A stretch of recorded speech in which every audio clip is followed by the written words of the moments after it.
Bonjour à vous tous. Alors, dans cette deuxième partie du projet Apache, on va essayer maintenant de créer notre propre PKI, c'est-à-dire la présence en fait d'une autorité, d'une CA, qui va signer en fait toutes les demandes des différents clients. Dans notre cas de figure, ça va être le serveur Apache, et nous allons en fait par la suite dans une troisième partie en fait de ce projet de Apache, on va essayer de uploader en fait ces différents fichiers et d'accéder à notre site d'une façon en fait sécurisée à travers le canal Secure Socket Layer. Donc pour ce faire, je vais commencer par créer un répertoire qui se nomme euh, Open OpenSSL-Apache. D'accord, j'y accède en fait à ce répertoire des deux côtés pour qu'on puisse par la suite mettre tous les fichiers, c'est-à-dire les clés, les certifs, les demandes, dans ces répertoires-là pour qu'elles soient bien organisées. Donc Apache, voilà, et puis j'accède de la même manière à ces répertoires-là et on commence. Donc tout d'abord, ce qu'on va essayer de faire, c'est de créer en fait l'autorité. La première chose, créer l'autorité, c'est-à-dire lui attribuer en fait une clé privée, puis lui générer en fait un certificat. Donc pour ce faire, on va créer la première clé privée, OpenSSL, donc avec l'algorithme RSA-DOS3, puis -out, on va nommer autorité, par exemple .key. OK, et on va lui donner en fait une taille 2048 par exemple. OK, on va générer en fait cette clé, lui attribuer en fait un mot de passe. C'est important de pouvoir protéger vos clés par des mots de passe. Voilà, donc la première chose à faire, nous avons créé notre clé. Puis nous allons créer le certificat. Donc OpenSSL, voilà, OpenSSL, rec-new x509, c'est le format des certifs, puis -key, on peut donner aussi -days, -days pour dire que la durée en fait de notre certificat est de 10 années, puis -key, et puis on va donner notre clé et comme fichier de sortie ou comme résultat, ça va être autorité.cert. Voilà, très bien. Une fois en fait on a donné la clé, on va identifier ce certificat. Donc le TN, puis Tunis, puis on peut aussi donner comme localité ou comme city Tunis aussi. La compagnie, on va le nommer org, par exemple, -bas autorité. Voilà, autorité. Et puis la section même, donc je peux mettre section autorité. Voilà. Et par la suite, en fait, on va nommer aux données, on va attribuer un common name, c'est le site officiel, en fait, de l'autorité. Voilà. On va autorité.tn. Bien. Aussi, il nous faut, en fait, un email, donc on va nommer ça, en fait, autorité@gmail ou @email.com, par exemple. Voilà. Nous avons donc créé ce certificat de l'autorité. Puis, ce qu'on va essayer de faire, c'est la même chose. D'ailleurs, bon, je vais juste afficher en fait les différentes commandes pour vous en fait. Pour que vous voyez en fait la différence entre les différentes commandes, que ce soit au niveau du serveur ou au niveau de l'autorité. Donc, la première chose à faire, c'est de créer une clé pour ce serveur. Je rappelle en fait dans la première partie en fait on a paramétré ou on a configuré le serveur web de Apache le site www.monsite.tn qu'on a mis en fait dans host et pour qu'on y accède via l'URL notre navigateur. Donc de même donc -dos3 -out. Bon, vous pouvez aussi choisir n'importe quel algorithme de chiffrement symétrique, qu'il soit DOS, ES, donc quand vous voulez. Donc vous avez en fait le choix des algorithmes donc, qui existent. Puis on va donner en fait un nom à notre clé et puis une taille en fait de notre clé. Ok, donc là le mot de passe vraiment ça va être en fait le point d'ancrage ou bien le point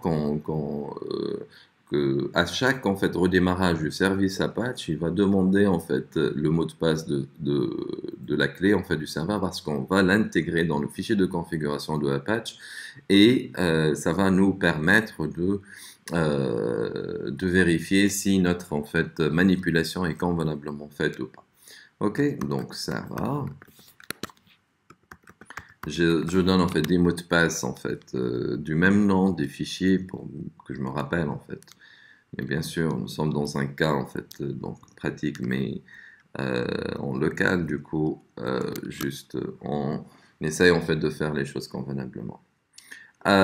Puis on va par la suite générer en fait une demande. En fait, quelle est la différence en fait d'une demande par rapport au fait qu'on a créé en fait le certificat pour l'autorité? En fait, ça va être en fait la même chose, à part OpenSSL, à part le fait de ne pas mettre en fait ce qu'on appelle en fait le -X509, parce que c'est pas un certificat, c'est une demande de certification.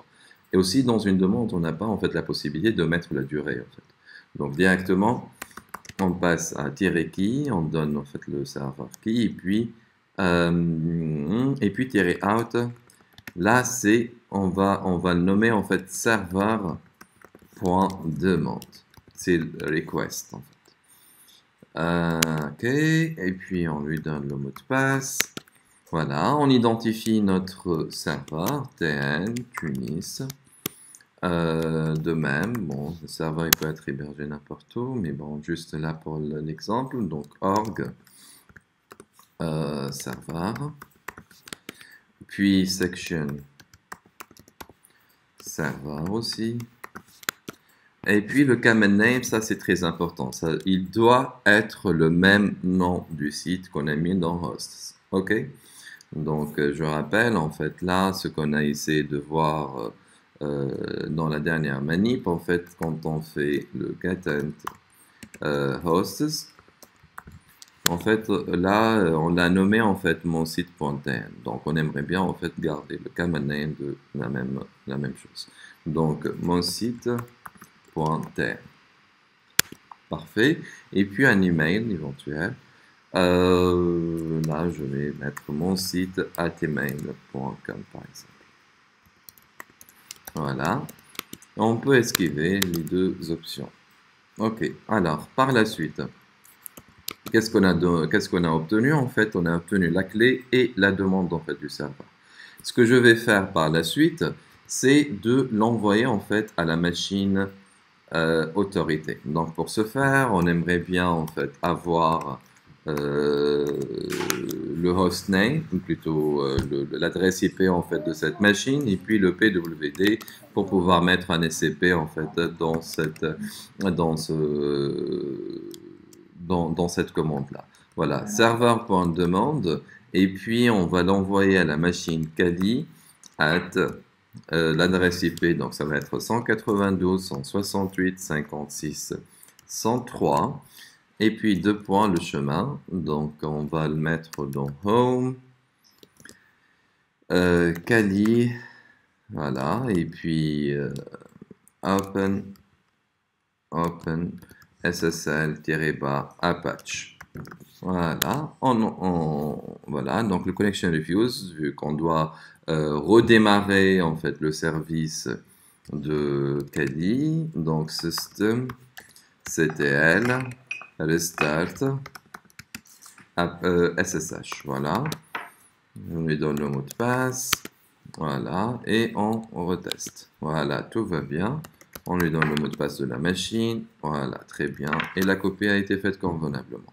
Nous avons en fait cette demande dans la machine serveur, du coup, l'autorité, elle va euh, elle va analyser en fait cette demande et la signer par sa propre clé et son propre certificat.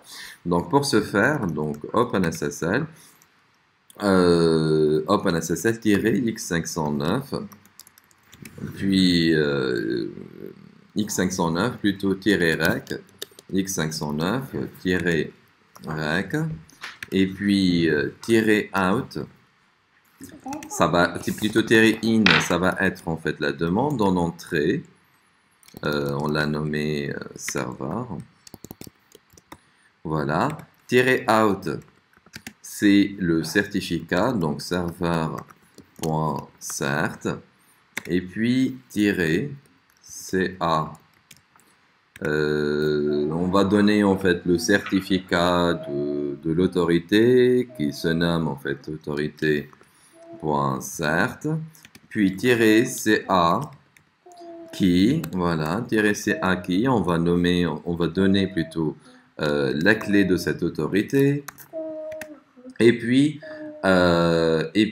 donc on va créer pour la première fois en fait le certificat, donc ça c'est un create serial, puis -ca serial, et puis server.srl, voilà. Donc tout va bien, signature is OK.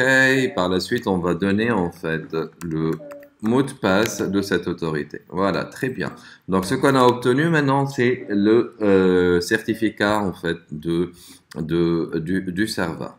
D'accord, juste si vous voulez, on peut vérifier en fait si les différentes valeurs. Donc c'est X509 -in, c'est le serveur.cert.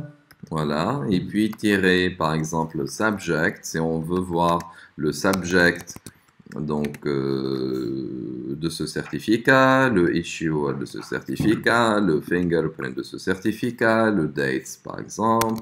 Donc on peut interroger en fait toutes, donc voilà, dates de ce certificat. En fait on peut tout voir, donc des informations qu'on a introduites.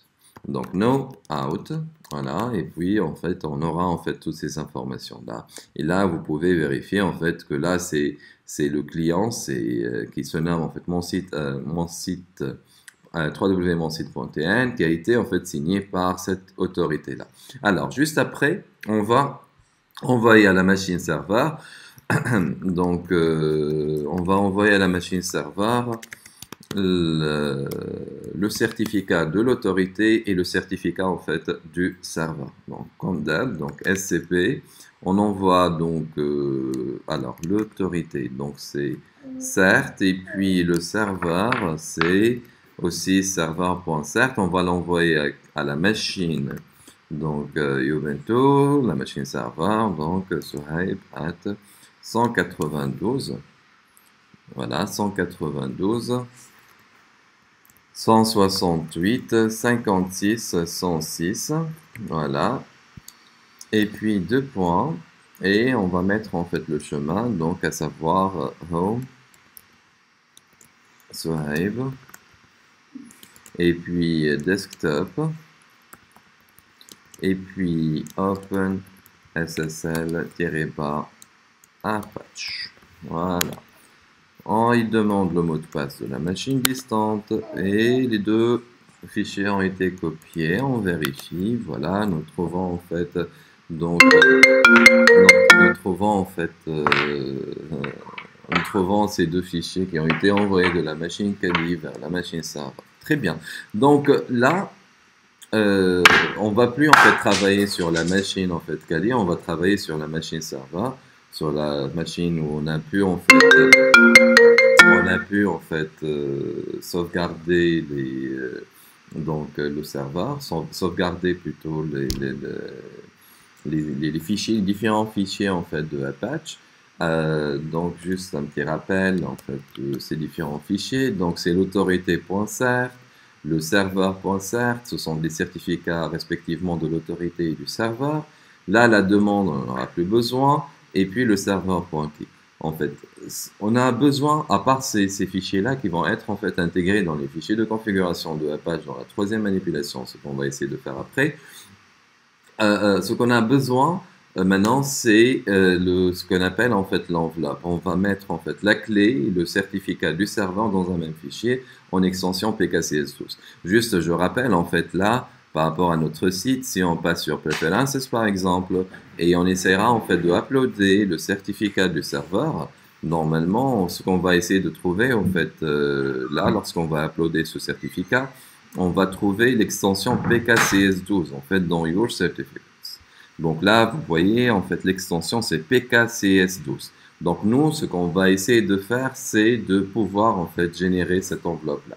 Donc pour ce faire, donc c'est OpenSSL, euh, OpenSSL et puis PKCS12, PKCS12, pardon. Donc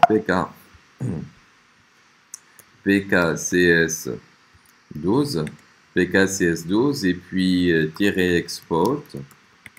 export et puis alors in, on va donner disons le serveur, donc le certificat du serveur, certes, in key, le serveur.key et puis out. On va nommer ça par exemple PKCS12, on va le nommer en fait serveur .pfx, voilà, pfx. Et puis on peut aussi en fait mettre name, genre le certificat du, par exemple, du serveur. Voilà. Voilà, tout va bien. Donc on met le mot de passe du serveur et puis ça c'est un mot de passe qu'on va utiliser lorsqu'on va exporter en fait le certificat. Ok, donc il vaudrait mieux en fait donner un mot de passe autre que celui du serveur, de la clé du serveur pour qu'on voit en fait la différence entre ces différents fichiers. Voilà. Donc on a construit notre PKI. Par la suite en fait on va voir dans la prochaine manip comment uploader en fait ces fichiers-là, dont les fichiers de configuration et comment accéder à notre service, plutôt à notre site à travers le Secure SOC Layer et avoir un accès sécurisé. Merci pour votre attention et à la prochaine pour la continuité de ce projet.